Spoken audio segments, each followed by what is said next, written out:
നമസ്തേ, കഥകളതിസാഗരത്തിലേക്ക് സ്വാഗതം. ഈ ചാനൽ കഥകൾ പറയുന്ന ചാനൽ കഥകളതിസാഗരം. എല്ലാവരും കഥ കേൾക്കും. കഥയിലേക്ക് പോകാം. ബ്രാഹ്മണൻ്റെ മാന്ത്രിക ബന്ധം എന്ന കഥയുടെ 3-ാം ഭാഗമാണ് ഞാനിന്ന് പറയുന്നത്. കഴിഞ്ഞ ദിവസം നമ്മൾ നിർത്തിയത് എവിടെയാണ്? രാജാവ് ബ്രാഹ്മണൻ്റെ വീട്ടിലെ അദ്ദേഹത്തിൻ്റെ മകൾ കളങ്കപ്പെട്ടു എന്ന് ഉത്തമ ബോധ്യം വന്നതുകൊണ്ട് ബ്രാഹ്മണനെ ചതുരംഗം കളിക്കാൻ രാജകൊട്ടാരത്തിലേക്ക് ക്ഷണിച്ചു. ബ്രാഹ്മണനൊരു ഭയം കൂടാണ്ട്, അദ്ദേഹം ഇതൊന്നും അറിയണില്ലല്ലോ പാവം. അദ്ദേഹം ധൈര്യമായിട്ട് രാജകൊട്ടാരത്തിൽ ചെന്ന് കളിക്കാനിരുന്നു. ചതുരംഗപ്പലക നിരത്തി, കരികളൊക്കെ നിരത്തി വെച്ചു. രാജാവ് ഇരുന്നു, ബ്രാഹ്മണൻ ഇവിടെ ഇരുന്നു, പുരോഹിതനായ അദ്ദേഹം ഇവിടെ ഇരുന്നു. കളി അങ്ങോട്ട് തുടങ്ങി. കുറച്ച് കഴിഞ്ഞപ്പോൾ രാജാവ് ശ്ലോകം ചൊല്ലി. നദികളൊക്കെ ഇങ്ങനെ പല വഴി പിരിഞ്ഞു പോകും. ചെറിയ ചെറിയ ചെടികളൊക്കെ വളർന്ന് വലിയ വലിയ മരങ്ങളായി പോകും. പക്ഷേ ഒരവസരം കിട്ടിയാൽ സ്ത്രീകളൊക്കെ ജാരബന്ധത്തിലേർപ്പെടും എന്ന് പറഞ്ഞപ്പോൾ ബ്രാഹ്മണൻ ഉടനെ പറഞ്ഞു, എൻ്റെ വീട്ടിലെ പെൺകുട്ടി ഒഴികെ, എൻ്റെ മകൾ ഒഴികെ, മറ്റ് സ്ത്രീകളുടെ കാര്യം എനിക്കറിയില്ല, പക്ഷേ എൻ്റെ മകൾ എന്ന്.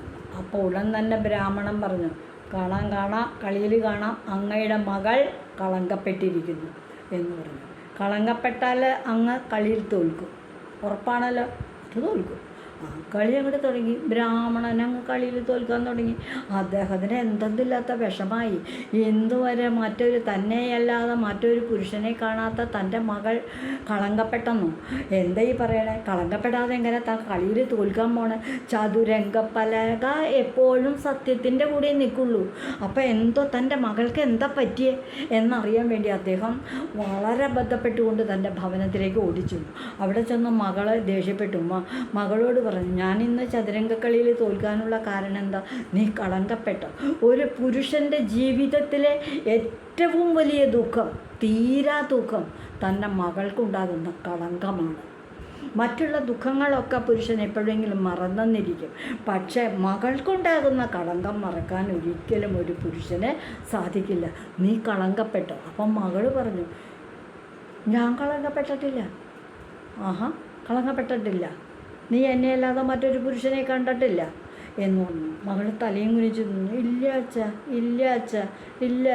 അപ്പം ബ്രാഹ്മണൻ എന്നെ ഒരു സംശയം, നീ അഗ്നിശുദ്ധി വരുത്തിയത് പറയാമോ? അഗ്നി പ്രവേശിച്ച് സത്യം ചെയ്യാമോ? ഞാൻ സത്യം ചെയ്യാം. അപ്പോൾ പെൺകുട്ടിയും വിചാരിച്ചു, തന്നെ ഇന്ന് വരെ ഒരു പുരുഷനും തൻ്റെ കയ്യിലൊന്നും പിടിച്ചിട്ടില്ല. ദീപാങ്കുരം വന്ന് തനിക്കൊന്ന് സ്നേഹം തോന്നി, തന്നെ ഒന്ന് തൊട്ട് തലോടി ഒന്ന് ആശ്ലേഷിച്ചു എന്നുള്ളതല്ലാതെ ശാരീരിക ബന്ധത്തിൽ ഏർപ്പെട്ടിട്ടില്ല. തൻ്റെ പാണിഗ്രഹണമൊന്നും നടന്നിട്ടില്ല. അതുകൊണ്ട് അഗ്നിദേവൻ തന്നെ രക്ഷിക്കും എന്നുള്ള ഉറച്ച വിശ്വാസം കൊണ്ട് ചിത കൂട്ടിക്കൊള്ളാൻ പറഞ്ഞു. ചിത കൂട്ടി പെൺകുട്ടി ചിതയിൽ ചാടാനായിട്ട് അങ്ങോട്ട് ചെന്നു. ആൾക്കാരൊക്കെ പറഞ്ഞു, എന്തൊരു ദുഷ്ടനായി ഈ പിതാവ്, ആ കുട്ടി ഇതേ ഇപ്പോൾ പച്ചയ്ക്ക് ജീവനോടെ ചിതയിൽ ചാടാൻ പോകുന്നു എന്ന് കരുതി ആ കുട്ടിയെ ഓരോ അടിയും വച്ച് ചിതയിലേക്ക് അങ്ങോട്ട് പ്രവേശിക്കാൻ തുടങ്ങുമ്പോഴത്തേക്കും എന്തിനു പറയണു, ഒരു 4 അടിയും കൂടി വെച്ചാൽ അഗ്നികുണ്ഡത്തിലേക്ക് വീഴും. ആ നിലയ്ക്ക് എത്തിക്കഴിഞ്ഞപ്പോഴേക്കും ദീപാങ്കുരൻ ഓടിയെ വന്നിട്ട്, അരുത്, നീ അഗ്നിയിൽ ചാടേണ്ടവളല്ല. നീ നിൻ്റെ പിതാവായ ബ്രാഹ്മണനെ ഒരു കളം കൊണ്ട് വരുത്തിയിട്ടൊന്നുമില്ല. പക്ഷെ വേഗം ചെന്ന് ആ കുട്ടിയെ അഗ്നി പ്രവേശിക്കുമ്പോൾ കൈ പിടിച്ച് ഇങ്ങോട്ട് മാറ്റി. അപ്പോൾ ഉടൻ തന്നെ പെൺകുട്ടി പറഞ്ഞു, അച്ഛാ, ദാ ഇപ്പോൾ ഇദ്ദേഹം എൻ്റെ പാണിഗ്രഹണം നടത്തിയിരിക്കുന്നു, എൻ്റെ കൈ പിടിച്ചിരിക്കുന്നു. ഞാൻ അഗ്നിദേവനോട് പ്രാർത്ഥിച്ചിരുന്നത് എൻ്റെ പാണിഗ്രഹണം നടക്കാത്തത് കൊണ്ട് എന്നെ രക്ഷിക്കണമെന്ന് പ്രാർത്ഥിച്ചാൽ ഞാൻ അഗ്നിയിലേക്ക് ചാടാൻ ശ്രമിച്ചത്. പക്ഷേ ഇപ്പോൾ ഇദ്ദേഹം പാണിഗ്രഹണം ചെയ്ത് എന്നെ അഗ്നിയിൽ നിന്ന് ഇങ്ങോട്ട് മാറ്റിയില്ലേ, ഇനിയിപ്പോൾ അഗ്നിദേവൻ എന്നെ രക്ഷിക്കുമോ? അതുകൊണ്ട് ഇനിയിപ്പോൾ ഞാൻ എന്താ വേണ്ടേ? ഞാൻ കളങ്കപ്പെട്ടുല്ലോ, ഇദ്ദേഹം എൻ്റെ പാണിഗ്രഹിച്ചുല്ലോ എന്നിങ്ങനെ പറഞ്ഞു. അപ്പോൾ ആൾക്കാരും ഒക്കെ പറഞ്ഞു, ശരിയല്ലേ. ഉടൻ തന്നെ വിവരം രാജാവിനെ അറിയിച്ചു.